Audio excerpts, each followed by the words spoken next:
এই ভিডিওতে আমরা দেখতে পাবো বিদ্যুৎ বিল বেশি আসার কয়েকটি কারণ। আমরা ভিডিওতে দেখতে পাচ্ছি 1 নম্বর কারণ রয়েছে সঠিকভাবে আর্থিং কানেকশন, 2 নম্বরে রয়েছে ভোল্টেজ আনব্যালেন্স, 3 নম্বরে রয়েছে দুর্বল মানের তার ব্যবহার করা, 4 নম্বরে রয়েছে সঠিকভাবে ইলেকট্রিক তার জয়েন্ট, 5 নম্বরে রয়েছে মিটার সঠিকভাবে সংযোগ। এই কারণগুলির বিস্তারিত বর্ণনা ভিডিওটিতে দেওয়া আছে, তাহলে আমরা ভিডিওটি শেষ পর্যন্ত দেখতে থাকি ইনশাআল্লাহ। সঠিকভাবে আর্থিং কানেকশন। আমরা জানি বাসাবাড়িতে বা ফ্যাক্টরিতে ইলেকট্রিক ডিভাইস প্রোটেকশনের জন্য আর্থিং ব্যবহার করতে হয়। আর্থিং কানেকশনের নিয়ম রয়েছে। আসলে আর্থিং মিটারের পরে যে লোড লাইন থাকে সেটার মধ্যে সংযোগ দিতে হয়। এছাড়া মেইন যে ডিবি বোর্ড থাকবে সেটার মধ্যে আর্থিং বাসবার দিয়ে সংযোগ করতে হবে। মূলত একটি আর্থিং থাকে ইলেকট্রিক ডিভাইসকে সেফটি রাখার জন্য, এবং অন্য আলাদাভাবে আরেকটি আর্থিং নিউট্রাল বাসবারের মধ্যে সংযোগ দিতে হবে। নিউট্রাল বাসবারের সংযোগ, কারণ নিউট্রাল লাইনের মধ্যে নিউট্রালের ঘাটতি থাকলে সেটা আর্থিং এর মাধ্যমে পূরণ হয়। যদি ঘাটতি অবস্থায় থাকে তাহলে অ্যাম্পিয়ার বেশি নিতে পারে এবং বিদ্যুৎ বিল বেশি আসবে। এর জন্য বাসাবাড়িতে বা ফ্যাক্টরির মধ্যে আর্থিং কমপক্ষে 0.1 হইতে 0.5 ওহমসের মধ্যে থাকতে হবে। দ্বিতীয় নম্বরে রয়েছে ভোল্টেজ আনব্যালেন্স। বাসাবাড়ি বা ফ্যাক্টরির মধ্যে যে বৈদ্যুতিক শক্তি পেয়ে থাকি তা একটি নির্দিষ্ট ক্যাপাসিটি ট্রান্সফরমার থেকে আসে। আমরা জানি বাংলাদেশের স্ট্যান্ডার্ড ভোল্টেজ সিঙ্গেল ফেজ 220 হইতে 240 ভোল্টেজ এবং 3 ফেজ 415 হতে 440 পর্যন্ত পেয়ে থাকি।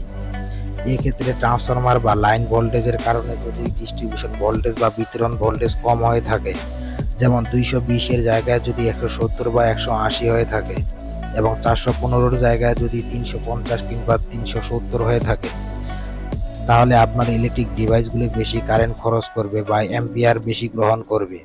সেক্ষেত্রে আপনার বিদ্যুৎ বিল বেশি আসতে পারে। 3 নম্বরে রয়েছে দুর্বল মানের ইলেকট্রিক তার ব্যবহার করা। আমরা অনেকে ইলেকট্রিক ওয়ারিং এর ক্ষেত্রে অ্যালুমিনিয়াম বা তামার নরমাল মানের তার ব্যবহার করে থাকি। নরমাল বা দুর্বল তার ব্যবহারের কারণে বিদ্যুৎ পরিবাহীর গতিপথ বাধা সৃষ্টি করে, ফলে রেজিস্ট্যান্সের বৃদ্ধি পায়। সহজ কথায় বিদ্যুৎ পরিবাহীতে বাধা সৃষ্টি করে, ফলে কিছু বিদ্যুৎ লস হয়ে যায়, এত বিদ্যুৎ বিল বেশি আসে। 4 নম্বরে রয়েছে ইলেকট্রিক তারের জয়েনিং সিস্টেম। অনেক সময় ইলেকট্রিক তারের জয়েন্ট লুজ থাকে। লুজ সংযোগের কারণে বিদ্যুতের বাধা সৃষ্টি হয়, বিদ্যুৎ সঠিকভাবে প্রবাহিত হতে পারে না, ফলে বিদ্যুতের কিছু ঘাটতি হয়ে থাকে। খেয়াল রাখতে হবে যেন কোনো তারের মধ্যে জয়েন্টে লুজ না থাকে। এই লুজ থাকার কারণে বিদ্যুৎ বিলের পরিমাণ বেশি আসতে পারে। 5 নম্বরে রয়েছে সঠিকভাবে মিটার সংযোগ করা। অনেকে কয়েকটি মিটার প্যারালালে নিউট্রাল তার সংযোগ করে। এক্ষেত্রে কোনো একটি পয়েন্টে লুজ থাকলে ভোল্টেজ আনব্যালেন্স হবে এবং মিটারের সমস্যা হতে পারে, ফলে মিটারে সঠিকভাবে রিডিং আসবে না, এতে বিদ্যুৎ বিল বেশি আসবে। আমরা ছবিতে দেখতে পাচ্ছি কয়েকটি মিটার প্যারালালে সংযোগ করা হয়েছে এবং এটি একটি ভুল কানেকশন করা হয়েছে, এবং দ্বিতীয় ছবিতে দেখতে পাচ্ছি আলাদা আলাদাভাবে নিউট্রাল সংযোগ করা হয়েছে এবং মিটারের সঠিকভাবে কানেকশন হয়েছে। আশা করি ভিডিওটি ভালোভাবে বুঝতে পেরেছেন। ভিডিওটি ভালো লাগলে লাইক, কমেন্ট এন্ড শেয়ার করবেন। আল্লাহ হাফেজ।